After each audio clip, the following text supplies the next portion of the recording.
Is there supposed to be audio?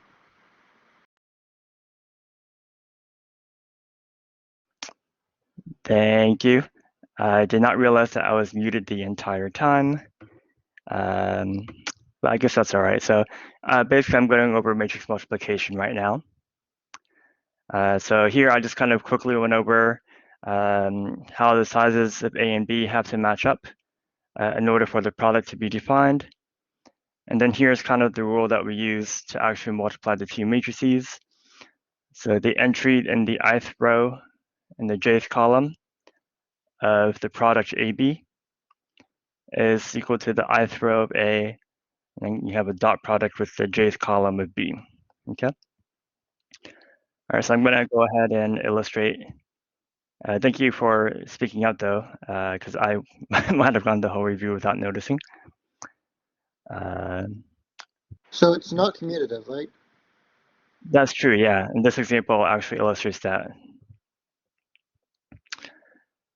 Okay, so then in this example, the result is going to be size 2 by 3 altogether.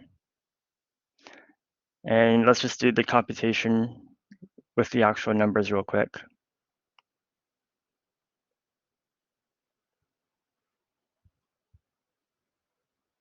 All right.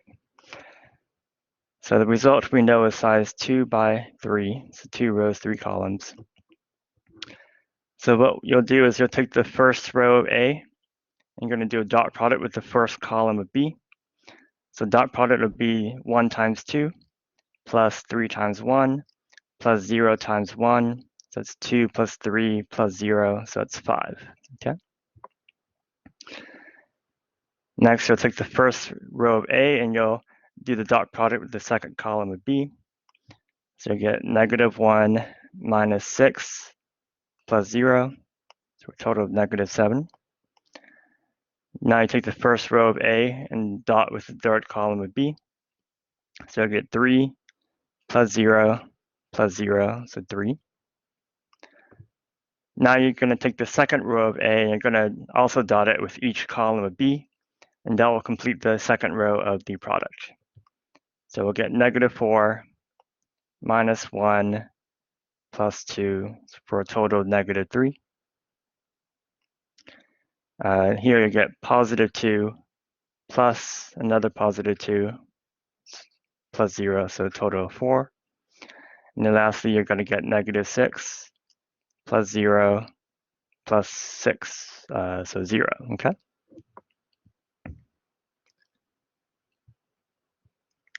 All right, so it is definitely a little bit weird when you first learn matrix multiplication, but after you do like a couple examples, you kind of quickly get the hang of it. Okay. So let me mention a couple more things about matrix multiplication. So here, this rule that I have, it tells you how to get like each individual entry of the product. Okay. There are also ways to think about the product in terms of like not individual entries, but in terms of the rows and the columns. So we have 2 additional facts about matrix multiplication, which I'm going to bring up right now. So the ith row of the product, AB, is equal to the ith row of A times matrix B. And then also, if you want to think about one of the columns, so the jth column of matrix AB is equal to matrix A multiplying the jth column of B. Okay. So these are 2 additional ways of thinking about the product. So just to kind of illustrate, you can maybe kind of already see it when you look at the example, but say if I take the first row of A and I multiply it with matrix B,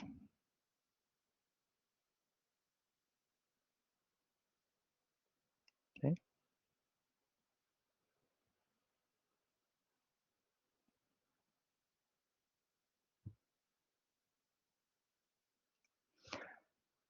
Okay, so here, when you multiply them out, we already did the computation, but just to see it, you'll get 2 plus 3 plus 0.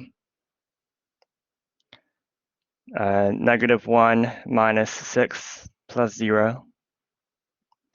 And 3 plus 0 plus 0. And notice that that gives you the first row of the product, which we already computed up here, okay? So the first row of A times B gives you the first row of AB. Likewise, the second row of A multiplied with B will give you the second row of AB. Okay?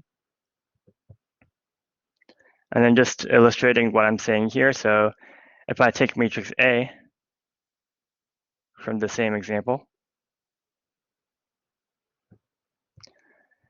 and let's say I just want to find the second column of the product, I would just take the second column of B. Okay, so that's the second column of B. And if I just multiply these together, here doing the row dot product with the column, so it'll be -1 plus 6 plus 0. -1 plus 6 plus 0. Oh, okay, I miscopied. Second row B is -1, -2, 0. Okay. So then if we actually do it again, it's -1 minus 6 plus 0 for a total of -7. And then you're going to get +2 plus +2 plus 0, so 4. And so that is the second column of the product AB. And that agrees with what we found earlier when we computed the entire product. Okay. So A multiplying second column of B gets you the second column of AB. That works for the first column, the third column, etc. Okay. So that's what these two facts are saying. So if you just want to compute one particular row or one particular column of a product, this kind of gives you a sense for how you would do that. Okay.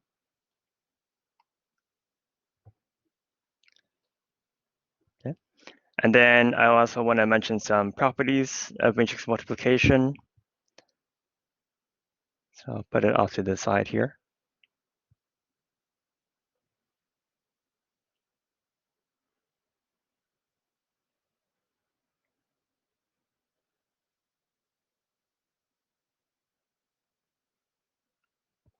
Yeah. So it's good to know that matrix multiplication is distributive.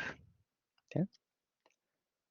So if you have A times B plus C, as long as the sizes match up so that everything is defined, you can distribute it so it's equal to AB plus AC. And it also works the other way. So if you have like A plus B and then times C, again, as long as the sizes match up so that all the addition and multiplication is defined, you can distribute the C and it's equal to AC plus BC. Okay.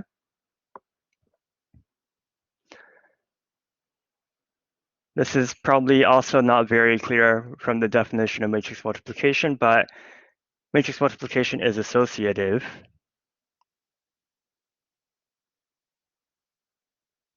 Okay.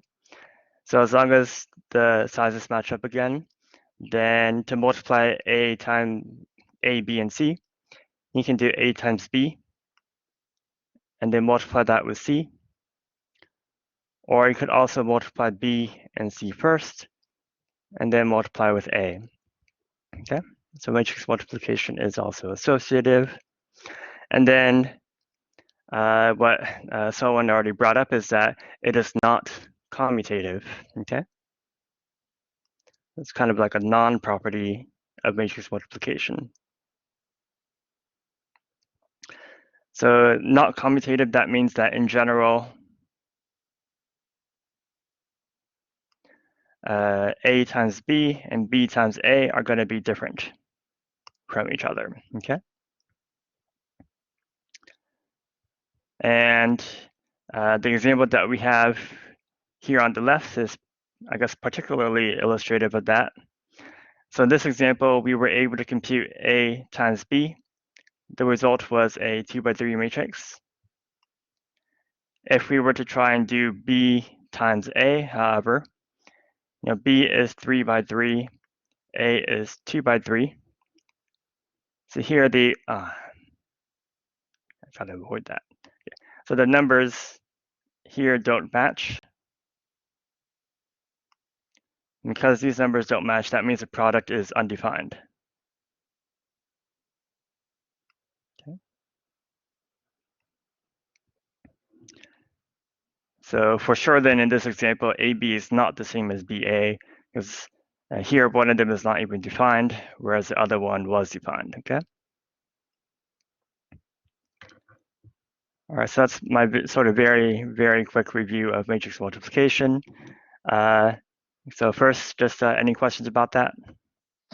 Is it partial to, is it possible to say like has a partial operation? Kind of like where you can, like, when you say undefined, is that like, Yes.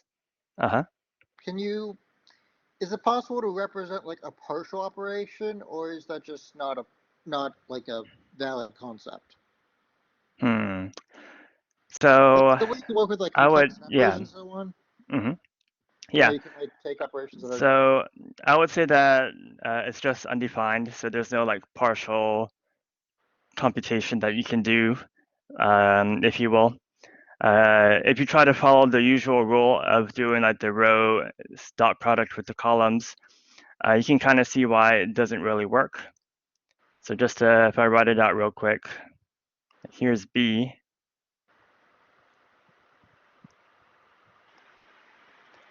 And so here's A. So if we try to do B times A,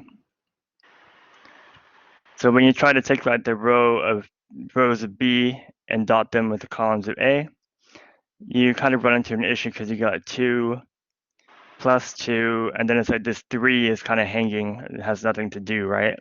yeah, So, that's why I'm confused that the entire uh-huh. thing is undefined. Yeah. So I yeah, expected undefined to used to like propagate and just be like inside the matrix, but no. no, Like then it yeah, would that's be right. like, Yeah. yeah, Nope. then it would be like two and Yeah, undefined. No, it's I get what just you're the entire thing saying. is undefined.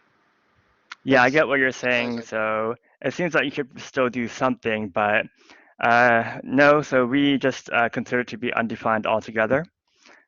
I guess regarding so like the reason why we multiply matrices in this very particular way, right? Uh, I guess I don't really want to go too much into detail, like the motivation for why we define matrix multiplication the way we do. Um, Although I do sort of answer that question in kind of like the notes that I sent out to everyone in one of my emails. So I attached like a PDF of like a bunch of notes that I compiled, and in that PDF it actually explains the motivation, like why is matrix multiplication defined the way that it is. So if you're really curious, you can go look at that. But essentially, there's a very good reason for why we do it the way we do. And what you may be thinking of right now, where you want to like try to partially define this or define this somehow, I guess like that doesn't do anything that we want it to do. So that's why we just leave it undefined. So it's why we define matrices the way we do, matrix multiplication. It has to do with linear transformations, but since my impression is you guys don't really talk about that much in the class anymore, so I don't really want to go into that. But it is there in my notes if you do want to read about it. And if you want to talk to me about it individually, I'd be happy to talk about it in the drop-in tutoring lab as well. Okay. But yeah, I figured it doesn't seem like they talk about linear transformations much anymore, so I don't want to like get sidetracked, if you will, with that. Does that kind of answer your question a little more, perhaps? Yes, thank Yeah, okay. So we do matrix multiplication the way we do because it kind of does something that we want it to do. um, so that's a little bit vague, but All right. So I didn't want to spend too much time on matrix multiplication because there's kind of like a lot that I'm hoping to cover. So I'm going to go on and just talk about identity matrices real quick.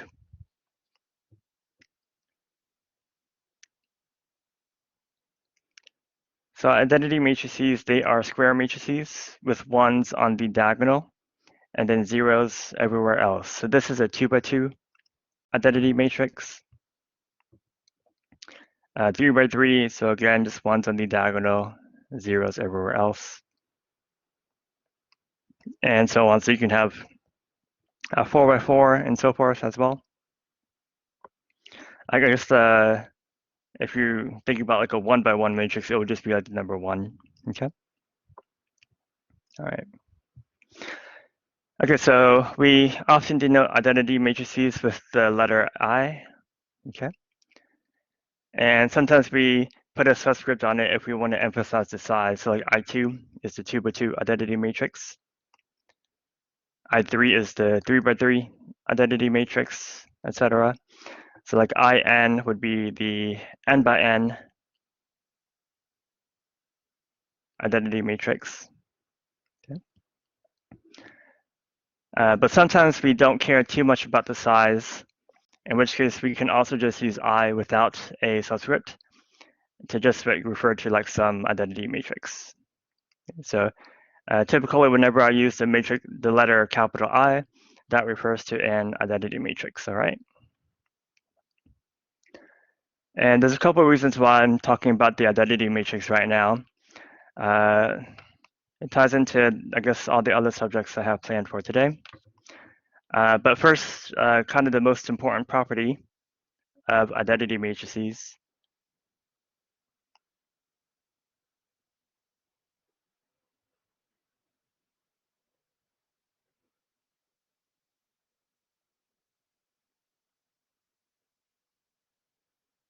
Okay. So whenever you multiply an identity matrix with another matrix, the identity matrix, it kind of behaves like the number 1. So you know how like 1 times any number is just that number? It's similar with identity matrices. So the identity times any matrix is just that matrix. Okay. That works both if you multiply on the left by an identity matrix or if you multiply on the right by an identity matrix. It also just leaves you with whatever you were multiplying it to. Okay. Identity is like mathematically a property of an operation, right? I guess so. Yeah. So Because like the we often use multiplication identity is 1 and That's right. identity Yeah. is 0. 0. Right. Right. Yeah. Very good. Okay. So the identity matrices are for specific matrix operations identities? Like, Mm-hmm. like I don't know, like if when we say identity matrices, what are they the identity for? I see. I guess regarding kind of what you were talking about, so they would be like the multiplicative identity, So it's for because matrix multiplication specifically? yeah, it's for matrix multiplication, right? Mm-hmm. Okay. Yeah. So like regarding like addition, so then like the 0 matrix would be like your additive identity, because the 0 matrix added to any matrix gives you that same matrix. So 0 is kind of like the additive identity, but But when we talk about identity matrix in this context, we implicitly mean yeah, a the multiplication. multiplication, that's right, yes. Okay, Yeah, good. just All right. Yep, yep. Okay, so, and then maybe just like if you want to confirm it yourself, let's just quickly look at like a example. So I'm going to take a 2x2 identity matrix, and if we just multiply it by another 2 by something matrix, I'll do like a 2x3. It could be 2x2 or 2x1 here as well, but I guess I'll do 2x3 just to illustrate.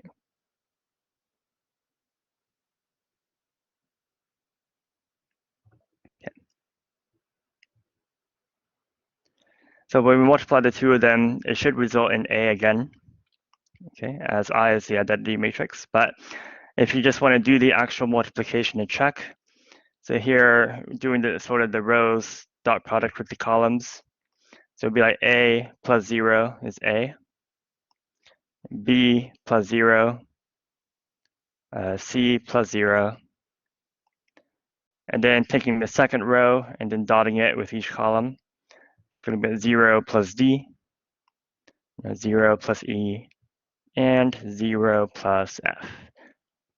Okay, so you can kind of see how it works. And then just in general, identity times any matrix just leaves you with that matrix, okay?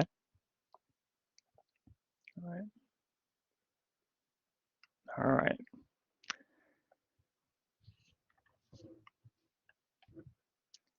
Okay, so one of the reasons why I needed to bring up the identity matrices is because I am now going to talk about something called elementary matrices.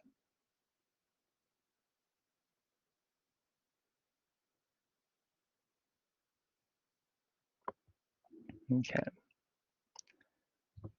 So what is an elementary matrix? So here's kind of the definition that I usually provide. So an elementary matrix is a matrix that can be obtained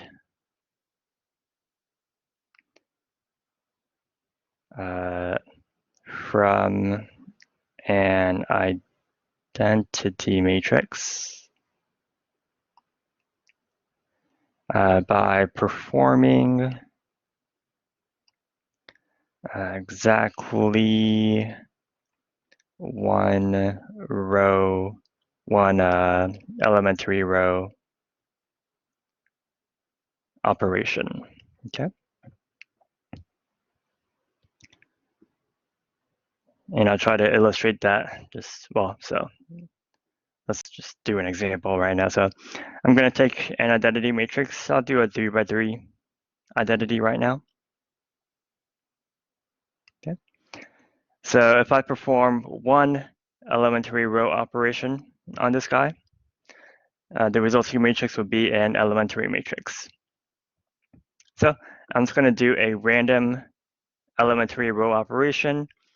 I'm going to do row 3 minus 2 row 2, okay? So it's sort of random, but I'm just going to do it.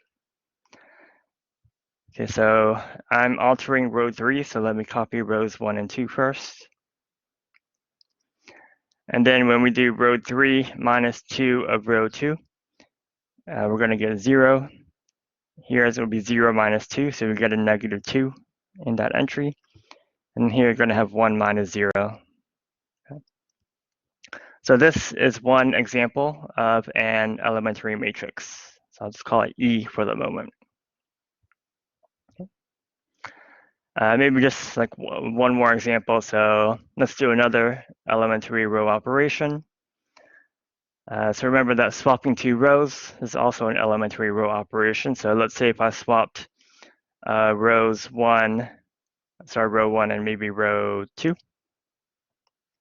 that would leave me with this matrix now. So this would also be an elementary matrix, okay?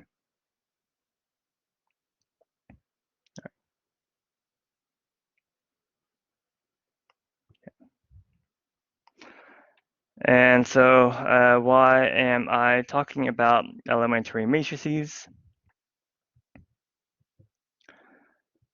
So to see why I'm talking about them, I want to consider, let's take this matrix E that we just computed.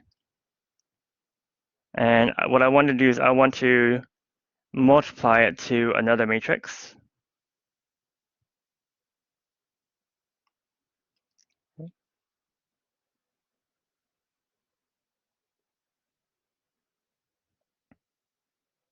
Okay.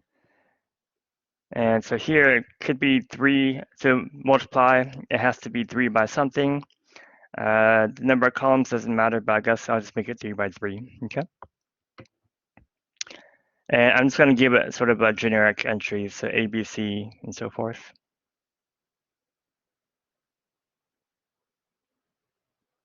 Okay. And here we're going to compute the product of E times A. Right. So if you go through the matrix multiplication right now, so again, rows dot product with columns, you're going to get A plus 0 plus 0, B plus 0 plus 0. Here you're going to get C. Okay. And then taking the second row of E, so we're going to get 0 plus D plus 0, so it's D. No, 0, sorry, yeah, 0 plus E plus 0, so it's E. And then you're going to get F again.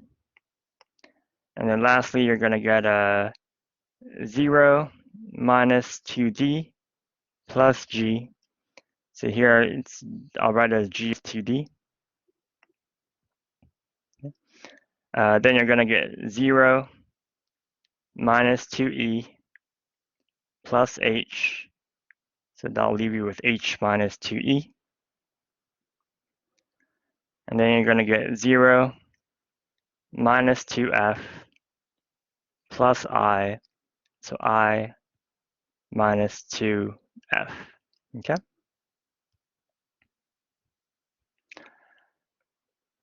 All right, and let's take a closer look at the product. Okay. So maybe the first thing that you notice is rows 1 and 2 of the product are the same as the rows 1 and 2 from A. And so only like the third row of A was altered, if you will, from this multiplication. And if you pay particular attention to how row 3 of A was altered, okay,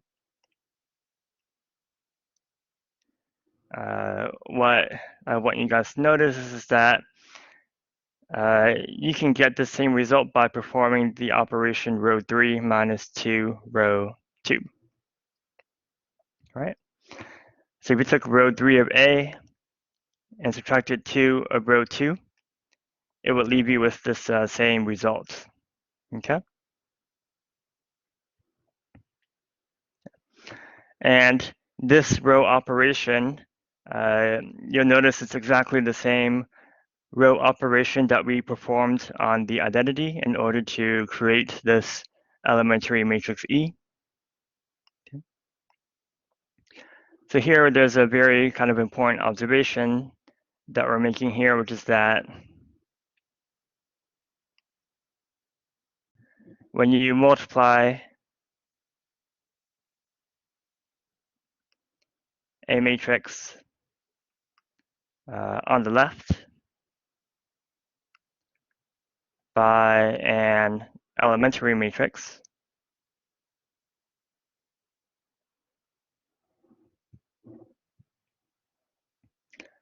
it's sort of equivalent to performing the corresponding elementary row operation. Okay. So like with the elementary matrix E, okay, so it has this corresponding row operation, row 3 minus 2, row 2. And when we multiply a matrix A on the left by E, the result is to simply perform that row operation. Okay. You can test it with this elementary matrix as well. Let me just call it P. So if I took P and I multiplied it with a matrix A,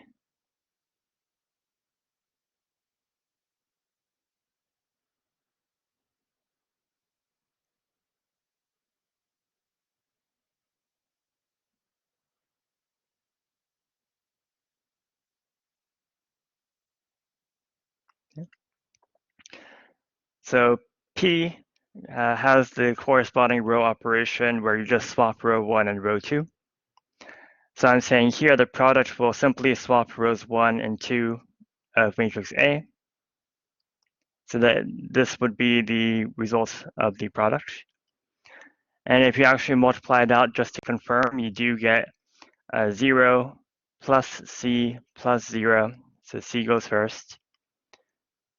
0 plus D plus 0, so it's D.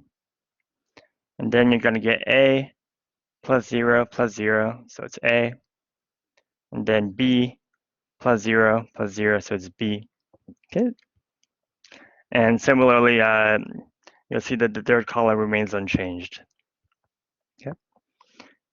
So multiplying a matrix on the left by an elementary matrix is equivalent to performing the corresponding elementary row operation. All right, so maybe I'll pause and just ask if there are any questions about that.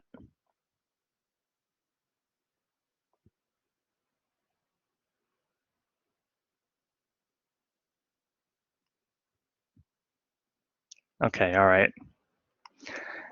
Okay, now what I'm gonna say next is not too important, but I think it's maybe worth commenting on nevertheless. This is kind of like a brief aside right now. So when you multiply a matrix on the left by an elementary matrix, it performs that row operation. You might wonder what happens if we multiply on the right by an elementary matrix. So I guess I'll just address that right now.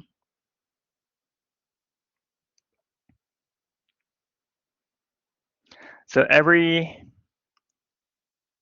elementary matrix also has a corresponding column operation. Okay. So for instance, to get from the identity to this same matrix E, you could also think of it as taking column 2 and subtracting 2 of column 3, okay? So if you did this column operation, you would get like 0 minus 0, 1 minus 0, and then here you'd get 0 minus 2, and that will give you that negative 2 in that entry there, okay? And if you multiply a matrix on the right by an elementary matrix, that has the effect of performing the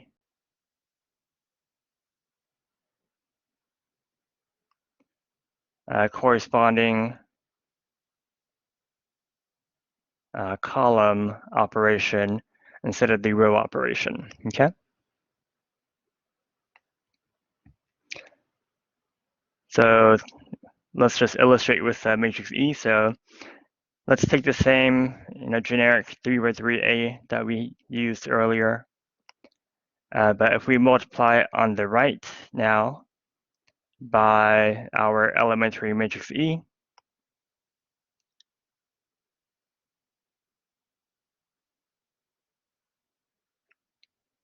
so the result here should be the same as if we just performed the operation column 2 minus 2 column 3 on matrix A, all right? So let's maybe multiply it out just to verify. So the first row, you're going to get A, and then here you're going to get 0 plus B minus 2C.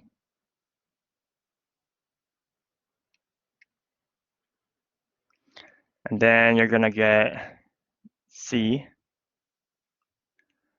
And then you're going to get D. Here it'll be 0 plus E minus 2F. Okay. Then here you're going to get F. And then likewise, you're going to get G, H minus 2I. And lastly, you're going to get I at the end. Okay. So you see columns 1 and 3 from A were like unchanged during the multiplication. So column B column 2 was altered. And how exactly was it altered? We subtracted 2 of column 3 to get this new column 2. Okay. All right. So we don't really do column operations that much in this class. That's mostly because column operations, they don't preserve like the solutions to a system of equations when you perform them the way that row operations do. So that's why we don't use column operations too much, but that may be just a brief aside to talk about what happens if you do multiply on the right by an elementary matrix. Okay. Any questions about that?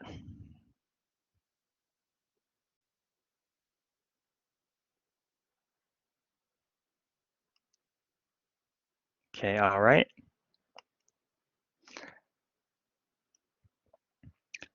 So let's do an example now.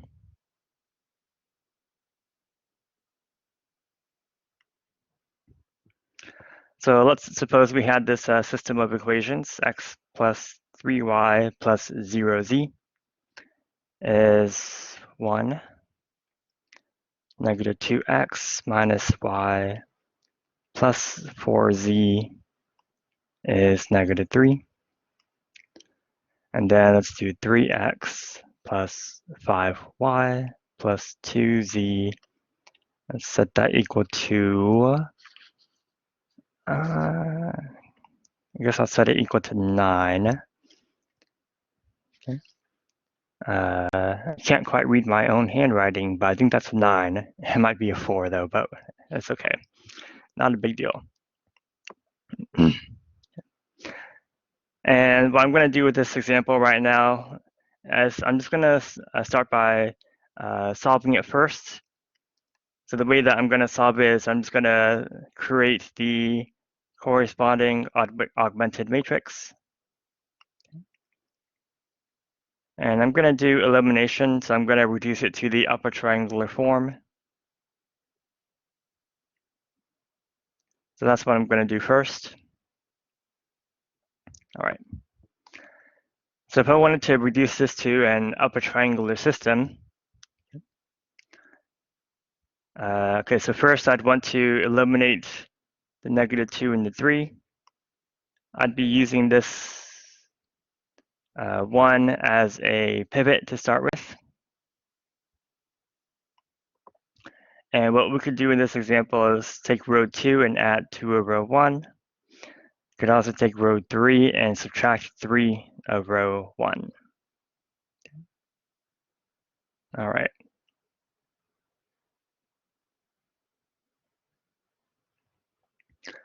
So let's compute the rest of the new row 2 and 3. So row 2 plus 2 of row 1, negative 1 plus 6 is 5. 4 plus 0 is 4. Negative 3 plus 2 will be negative 1. And then we're doing row 3 minus 3 row 1. So 5 minus 9 will be negative 4. 2 minus 0 is 2. And 9 minus 3 will be 6, okay?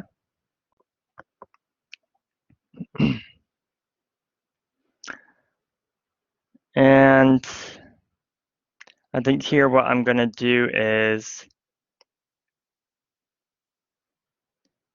I think for this example, I'm just going to use the 5 as a pivot to eliminate the negative 4 now.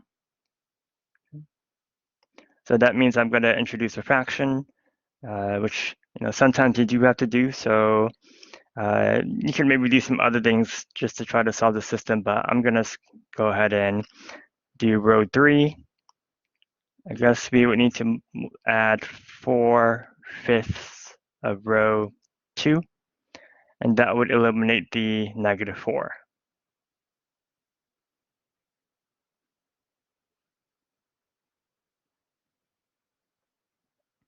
So I'm going to go ahead and just work out the remaining entries. So row 3 plus 4/5 of row 2. So here we have 2 plus 4/5 of 4. Okay. So 16/26 over 5. Okay. And lastly, over here, we would do 6 minus 4/5, which will also be 26 over 5. Okay.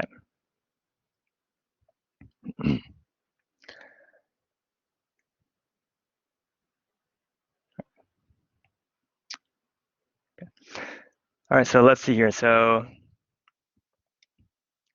now that it's an upper triangular form, we can do the back substitution in order to get the solution. And I'm going to do that, but before I do that, I just want to note a couple of things. So remember that this system of equations can be represented as like a sort of a matrix vector equation where you have like A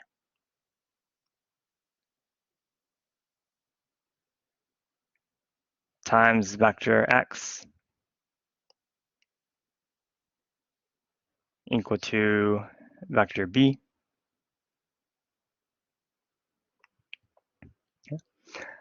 And here, when we set up the augmented matrix, so it's A on the left and then you have B on the right, yeah? Now, when we reduce it to the upper triangular matrix here, so let's call the upper triangular matrix U. And we, of course, during the row operations, we transformed the right-hand side as well. So this right-hand side, it's no longer proper to label it as B because, it's not the same as B, right? So could give it a different name, can call it C. And then like corresponding to this augmented matrix, you have this upper triangular system.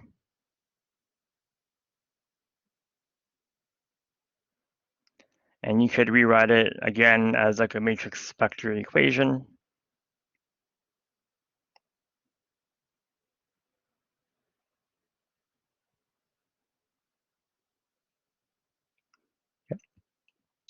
And so instead of having the form like AX equals B, you can maybe write it as like UX equals C. So I think there was maybe like a homework problem that was talking about this, where you reduce your matrix to an upper triangular system. And then they ask you to like write out the like corresponding system of equations UX equals C. So just kind of referring to what do you end up with when you reduce it to this upper triangular form. So when it's right like UX equals C, that they're just referring to this. And here, let me just go ahead and convert it to a system of equations now. And I'm just going to finish solving it first. Whoops.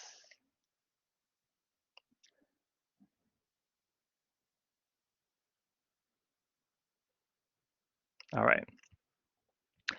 So just to finish solving it, here you can solve for z. Z would be equal to 1. Come up to here, plug in 1 for z. So 5y will be -1 minus 4z. So minus 4 since z is 1.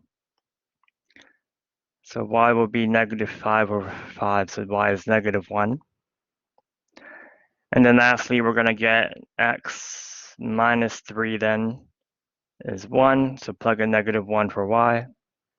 And that means that x would be equal to 4. And that gives us the solution from the back substitution. Okay.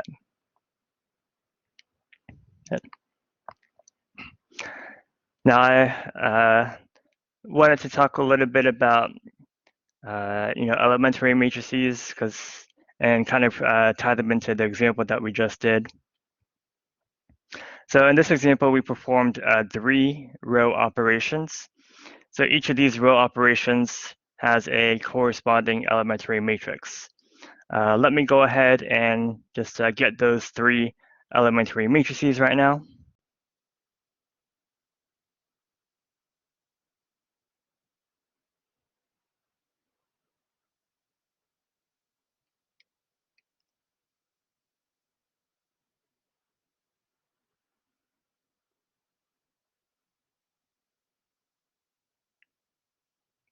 Okay. So to get the corresponding elementary matrices, remember that you get the elementary matrices by performing the row operations on an identity matrix. Okay. All right. So let's take the first row operation that we did, row 2 plus 2, row 1. Okay. So if we do row 2 plus 2, row 1, that's going to get us the first elementary matrix that we want. Row 2 plus 2, row 1 will give you a 2 here, and everything else will be unchanged. We can do the next row operation, row 3 minus 3, row 1. So if we perform that on the identity matrix, that will give us the next corresponding elementary matrix. And if you do this row operation, it will give you a -3 in this entry.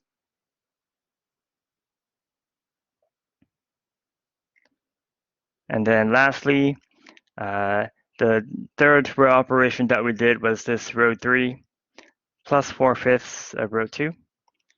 So again, to get the corresponding elementary matrix, just perform that row operation on the identity matrix. And if you do this operation, it's going to give you a 4/5 in this entry here. Okay. So then these are the elementary matrices that correspond to the row operations that we performed during the elimination. Here, it's kind of maybe worth noting, just like real quickly, when you do row 2 plus 2, row 1 to the identity, the result is to just put a 2 in the 2, 1 position. Likewise, when you do row 3 minus 3, row 1 on the identity, it just puts a -3 in the 3, 1 position. And row 3 plus 4/5, row 2, you just put a 4/5 in the 3, 2 position. So third row, second column. So that's kind of maybe like a shortcut of sorts for getting the corresponding elementary matrix, at least for these types of row operations. Okay. So I guess like whatever sort of coefficient you have in the operation, you just place that number in the corresponding entry of the matrix, and that gets you the elementary matrix that corresponds to the row operation, okay? All right. But if that's maybe not too clear, again, just the kind of the most reliable way, I guess, of getting the elementary matrix, just perform the row operation on the identity. And that gets you the corresponding elementary matrix, okay? Now, sometimes I think maybe some of your professors, they may denote these matrices as E21, E31, and E32. Yeah. So that notation is just kind of reflecting which entry was being affected by the row operation that you performed. Okay. But you could also just call them the E1, E2, E3 if you wanted. So it's not a big deal, it's just notation, right?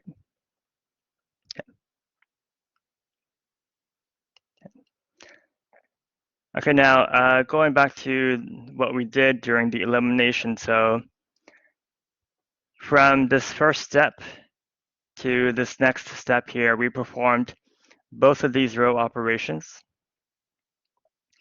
And I talked about earlier how performing a row operation is equivalent to multiplying your matrix on the left by the corresponding elementary matrix. So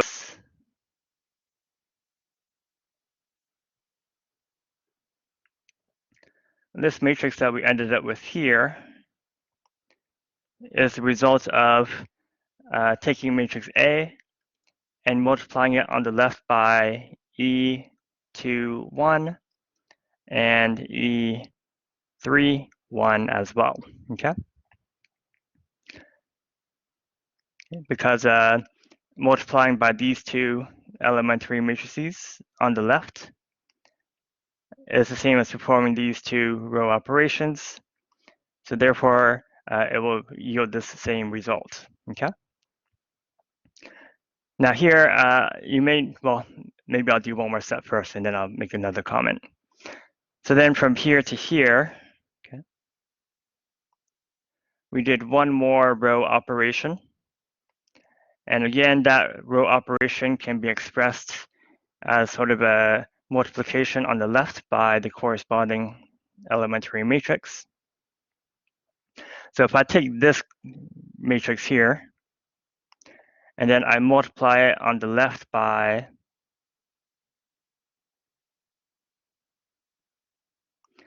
E32, multiplying on the left by E32 has the same effect as just performing this operation. So hence it gives us the same result of this upper triangular matrix U, okay? Now, I'll make a comment right now about kind of the order that these elementary matrices have been written in. Okay. So the first row operation that we did was row 2 plus 2 row 1. And therefore, that corresponding elementary matrix should be the first one that multiplies with A. And that's why we write it right next to A. This is the second row operation that we did. So that's like the second one that needs to multiply with A. And then this was the third row operation that we did. So that corresponding elementary matrix will be the last one that gets multiplied at the end, okay?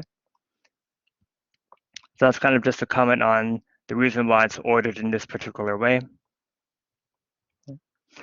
And here we kind of have this observation, I guess, that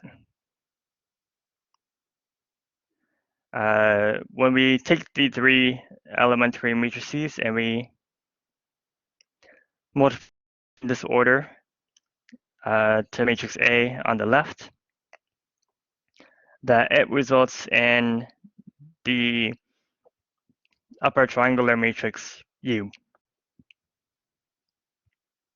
Okay. So this is going to tie in later to the LU decomposition or LU factorization that I plan to talk about next week. I won't be talking about it this week though. I think maybe some of you guys have already gotten to this stuff though, because I was already helping someone with it in the drop-in tutoring lab. But I'll talk about LU decomposition next week, but it kind of ties into what we observed right now, how you can multiply a matrix by these elementary matrices and it results in an upper triangular matrix, okay? So I guess I'll pause. I have kind of one more topic for the rest of the review, which is about matrix inverse.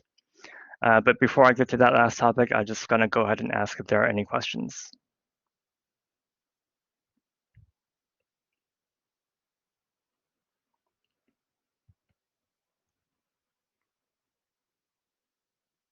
Okay, all right. So let's try to talk about matrix inverses now.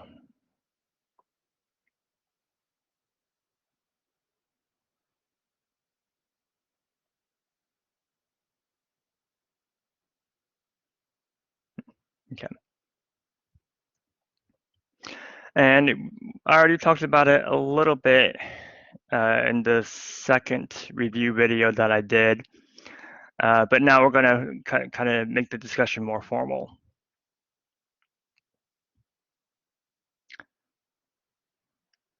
So the sort of motivation for like maybe the notion of matrix inverse. If we look at the simplest system of equations where there's one equation only and only one unknown. So we kind of know how to solve this system. The idea is we would divide both sides by a if we wanted to solve for x. Here I'm going to write it as multiplying both sides by 1 over a, or a to the negative 1.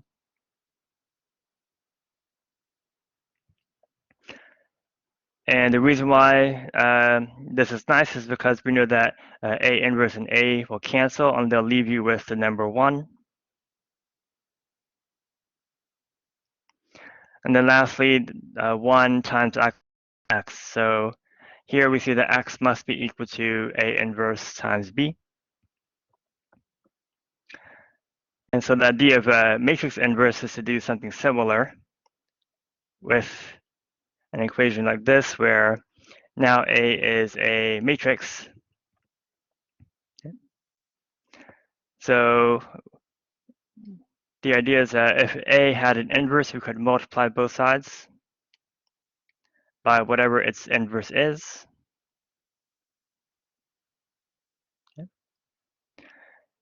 And what's going to happen now is when we multiply A inverse with A, well, here, instead of saying that it would equal the number 1, we talked about identity matrices earlier, and how identity matrices act like the number 1, so the multiplicative identity, right? So that I times x is just x.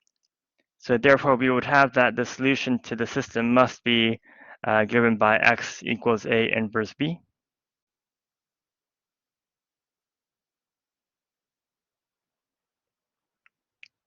Okay.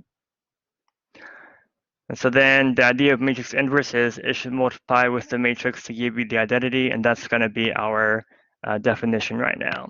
Okay.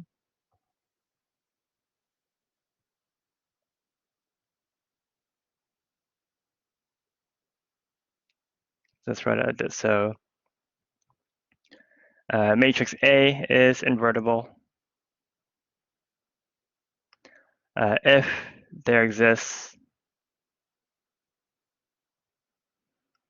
another matrix which we'll call B for now, such that B times A and times B, both of those will be equal to the identity matrix. Okay. And I'll make a couple quick comments.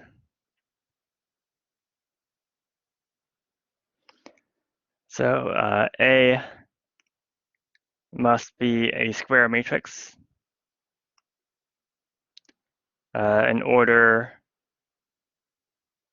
for it to be invertible.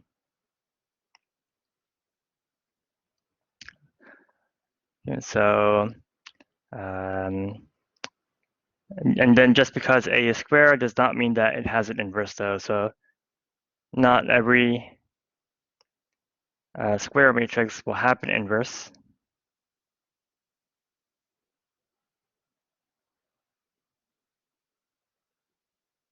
Okay.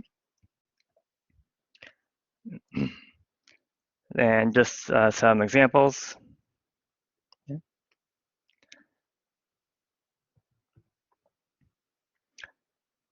So let's say that we have a matrix with a row of zeros. Okay. If we multiply that with another matrix,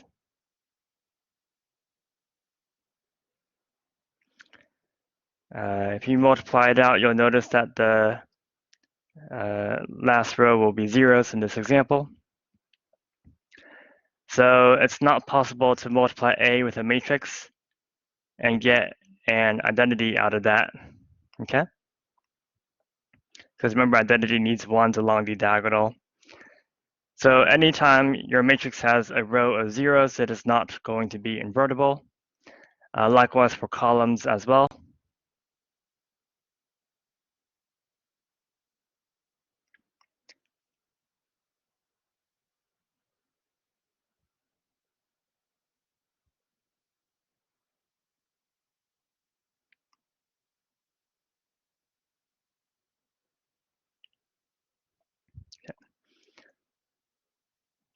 And let's see here. So I want to talk about how to calculate the inverse of a square matrix.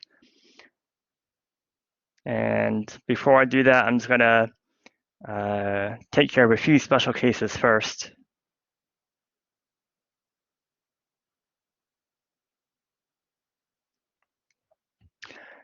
So first is for a 2x2 matrix.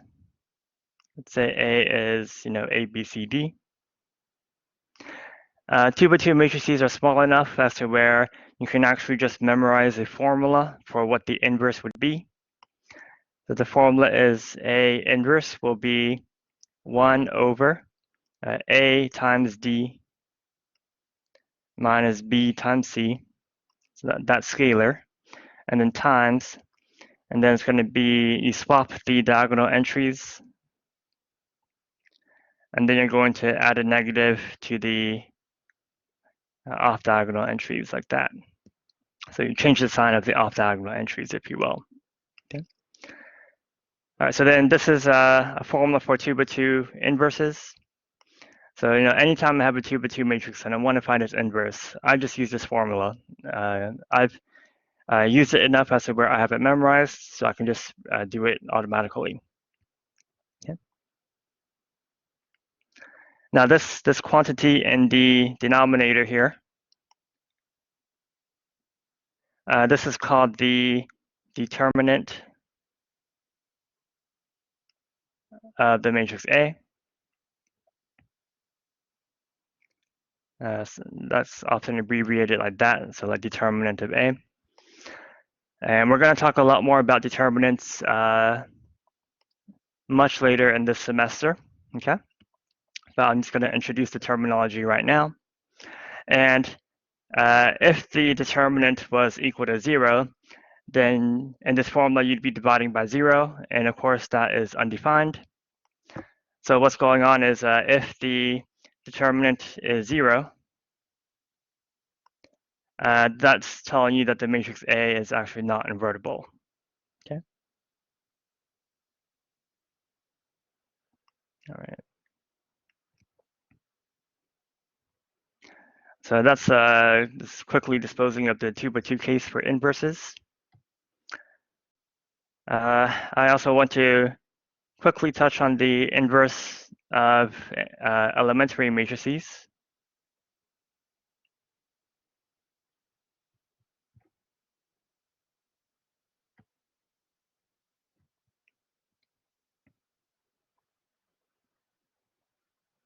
Okay, all right. So I want to make a note right now that every row operation has an inverse row operation. Okay. And I just want to kind of illustrate what I mean by that. So let me take an identity matrix right now. Going to perform one row operation. Let's do row 2 plus 3 row 1. That's going to give us a 3 in the 2, 1 position. Okay. So if I wanted to undo this row operation and get back to the identity, in this case, I'd want to eliminate the 3 and make it back to a 0. And to eliminate this 3, we would do row 2 minus 3 row 1. Okay. That would eliminate the 3, and that would bring us back to the identity, okay? These two row operations are, I guess, what I'm calling inverse row operations. Then they will undo each other if you like apply them consecutively. They just undo each other. So if we now take this inverse row operation and if we perform that on the identity to get the corresponding elementary matrix,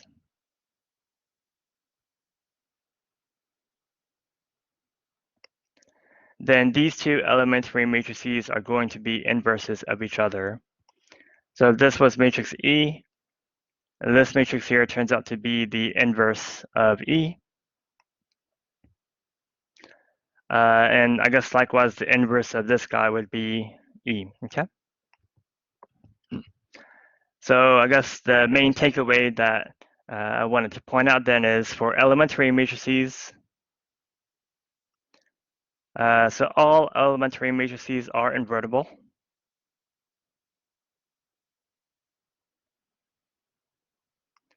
And furthermore, the inverse of an elementary matrix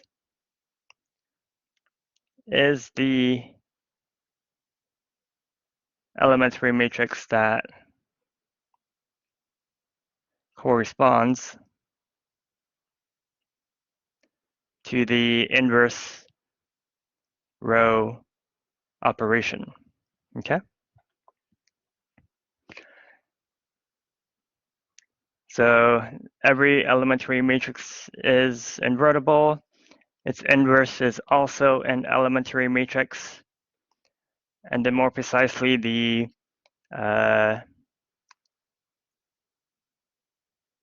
inverse elementary matrix has as its corresponding row operation, like the inverse row operation, okay? All right, does that make sense?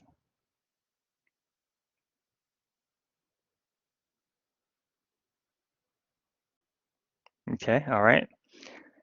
And I'm just about out of time, so I'm just gonna try to quickly wrap things up just by talking about the general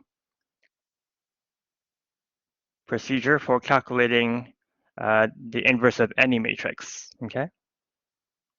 So this is kind of an algorithm that you can follow to compute A inverse. I'm just going to talk about the algorithm and illustrate with an example. What you're going to do is take the matrix A and you're going to augment it with an identity matrix on the right. You are then going to perform row operations until you have reduced matrix A to an identity. And then whatever is on the right will turn out to be the inverse matrix. Okay. And if it is not possible to reduce A to an identity matrix, that means that the matrix A is not invertible then.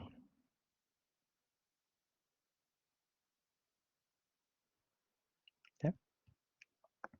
And that's an if and only if actually. So a matrix will be invertible if and only if it is possible to reduce it to the identity matrix, in which case this algorithm will give you the inverse matrix, okay? And I'm pretty much out of time, but I'm just gonna squeeze in this last example. So let's create the matrix A. It's gonna be 2, 0, 3, negative 1, 1, minus 2, 1, 2, 1, okay. And all I'm going to do is just calculate the inverse of this matrix, assuming that it exists, which it should. Okay. So the algorithm says to take A and augment it with an identity matrix on the right.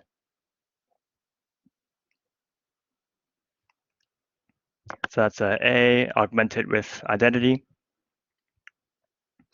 And we're just going to perform a bunch of row operations until we've reduced A to an identity. What I'm going to start with is, I think I'm going to just swap row 1 with maybe I'll swap row 1 with row 3, just because I prefer to have a 1 as a pivot. Now notice that the row operations are performed not only on the left, but also on the right. So you're performing it on the entire augmented matrix. Okay.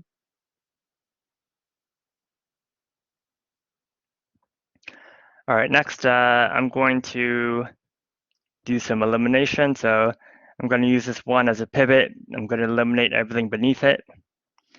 So we'll do like row 2 plus row 1, row 3 minus 2, row 1.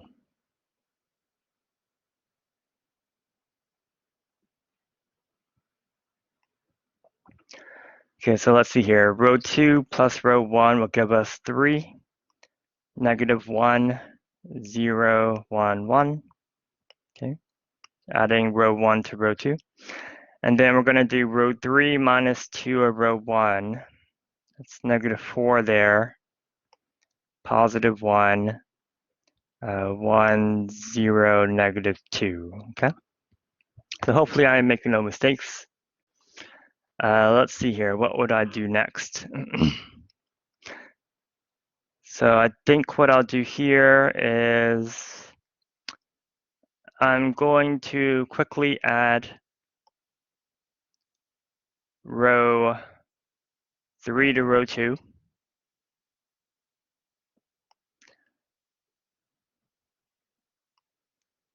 So why am I adding row 3 to row 2? Well, I see that that's going to give me a -1 in this position. And it just seemed easier to have -1 as a pivot for the next elimination step. And then let's just continue. So adding row 3 to row 2 will give us 0, 1, 1, -1. Okay. And now I'm going to use the -1 and I'm going to eliminate everything above and below it.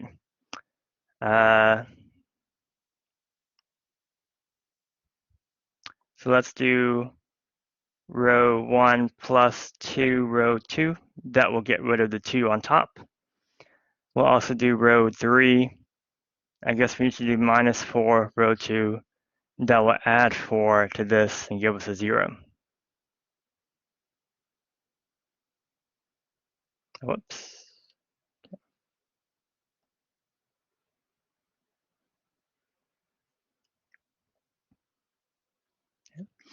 So we're getting there. Let's do row 1 plus 2, row 2. So it'll be 1, 2, 2, -1. Row 3 minus 4 of row 2. 1, -3, -4. It's going to be +2, I believe. Okay. So we want the left to be an identity. So maybe what I'll also do real quick is just multiply row 2 by -1, because that we need a +1 in that position. Okay. You also could have done this first and then do elimination using +1 as a pivot. So you have some freedom as to how you go about doing these row operations, right? When you're finding the inverse. So lastly, if we just do row 1 minus row 3, to eliminate this 1 up top, we will now have an identity on the left. So whatever we end up with on the right is going to be a inverse, okay? I guess I'll just make that a little bit bigger.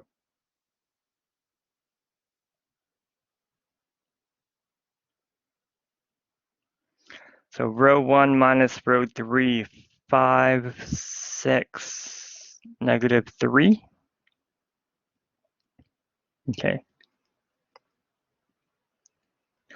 So now we have identity on the left. So the matrix that we have on the right should be the inverse of A. Okay.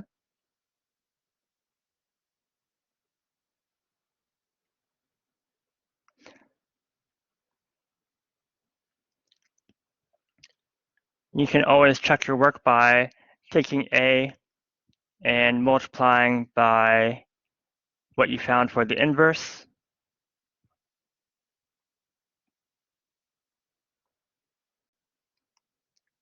So you don't need to do this, but you can do this to check your work.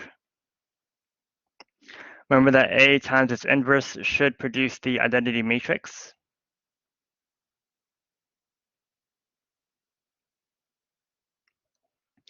So that's the way that you can check, all right?